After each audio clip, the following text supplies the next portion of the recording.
guys, it's Sherry. I hope that you're having a fantastic day. Y'all, let's do some fun crafting for him. Stay tuned.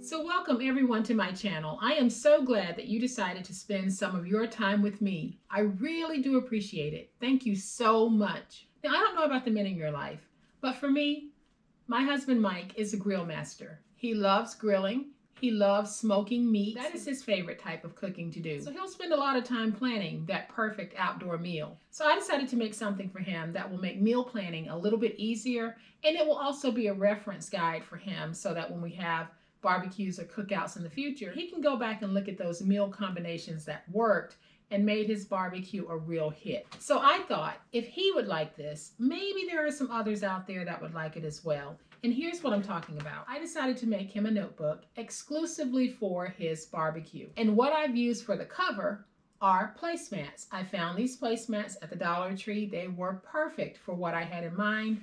However, if you don't have placemats, you can also make this project using 12 by 12 cardstock or 8.5 by 11 cardstock, or you can even use your 8 by 8 cardstock. So you do have options to be able to make this. Now this is nothing fancy. It is very simple, but I will give you a closer look once we get ready to go over what's needed to make it. And I know that Mike will enjoy this because now he can jot down certain combos that worked. If he has a recipe that he wants to keep, he can write that recipe in here.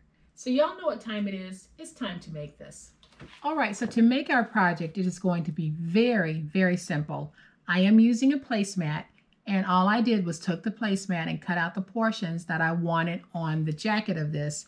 But if you don't have any placemats, you can use any type of 12 by 12, 8 by 8, 8.5 by 11 inch paper that you might have to make this project. So it is not necessary that you have placemats for this. I just happened to find these gorgeous placemats at the Dollar Tree, and I thought they would work great for this project. So what I have are 2 pieces that measure 6 by 7.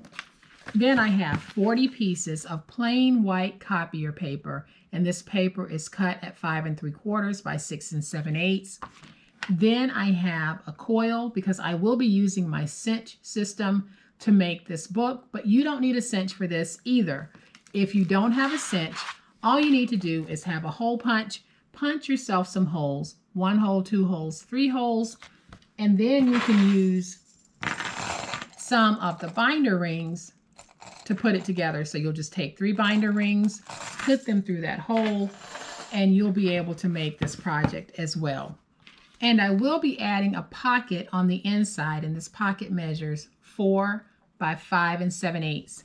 So the first thing that I am going to do is I am going to take the front cover and we're going to go ahead and put that pocket down. So I have added some double stick tape to the inside, and I'm just going to remove that tape. We're going to take our pocket and we'll place it right there. Then I'm going to use my big old spatula to make sure I have a nice stick on that. So I have brought in my cinch and I have it turned this way, so hopefully you can see the numbers. And the way that the cinch works, it's very simple. You have 12 pegs, and this is the original cinch, and it's old, and it's probably a little bit different from the new ones, but I think the operating system works the same. So you have these 12 pegs. When the pegs are pushed in, that means that a hole will punch wherever that position is. If you don't want a hole to punch, you simply pull the peg out, and you can see that this peg is extended out over these, but I want all 12 of my holes to punch, so I am going to make sure that all 12 pegs are pushed in. Then I know that my jacket is 7 inches long. So you have a ruler here, and you have a point right here that says center. So half of 7 is 3.5. So I am going to take my ruler and move that 3.5 inch mark so that it aligns with the center mark. And that way, when I make my punch, I'll have it nice and centered. So when you get ready to use the cinch, you're going to have your two covers of the jacket, the front and the back, and you're going to place them in to punch. But when we place them in, whichever end we have it placed in on, that's where the punch holes are going to appear. So this is the front of my book. I know that I don't want my holes on this side of the front of my book. So now I need to take this, reverse it, and put it in. And that is the process that you'll follow when you are making book covers. So I am now going to punch. And you can see that I have my 12 holes punched. And this is the front of my book, so the holes are on the correct side. So this is the back of my book. And if I take this piece and lay it on top of this one, I know that my holes need to be on this side. So now I just need to take it with the pattern facing up, put it in, and pull. And now I have a jacket front and back. So that is the process that you're going to follow no matter the size book that you're making. Your front cover should always be with the cover part placed down. The back cover should always be with the cover part facing up. So now we can punch the papers, but before I do, I am going to take one of my pieces and just do a test to make sure that this is going to fit the way that it should. So I'll take my piece, I punch those holes, and I can put it in and I can make sure that nothing is sticking out over the bottom or the top, and it looks like I'm good to go. So I am just going to divide these papers, put them in. I'll probably shake my table. And I have those holes punched. So now I have all of my papers, and on the side of your cinch, you're going to have these grooves.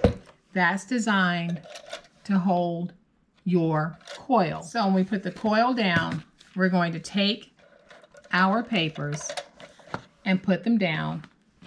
Then we'll take the front of the book, put it down face up. Then we'll take the back of the book, put it down so the inside is facing up, and then we can remove it.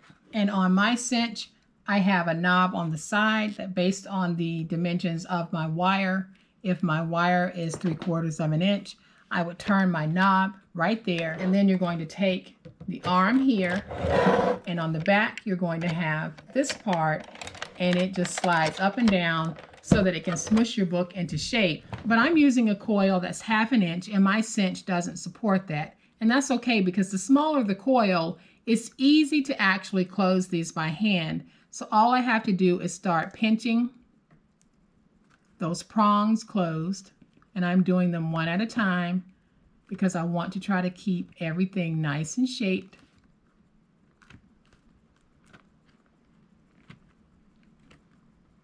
And just make sure that you pinch them so they're nice and tight and they won't come undone. And then I'm going to take my wire nips and just take this little end piece and curl it under so that it won't be in the way. And now I have this sweet little notebook. So I am going to open this, and I'm going to take my tape runner because I have a little sticker that I just want to put down on the inside. And this one says Best Dad Ever. And I'm going to place that right there.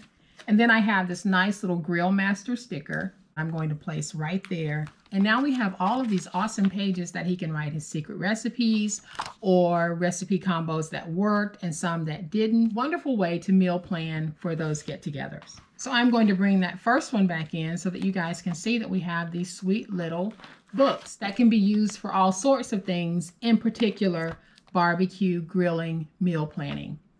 So guys, I hope that you have liked this wonderful project. And remember, you don't need placemats to make it because you can use the papers that you have. If you have liked this project, please hit the like button. If you are not a subscriber to my channel, I would love to have you join this amazing online crafting family. You guys, as always, please be safe, be kind, happy crafting, and we'll chat later. Bye.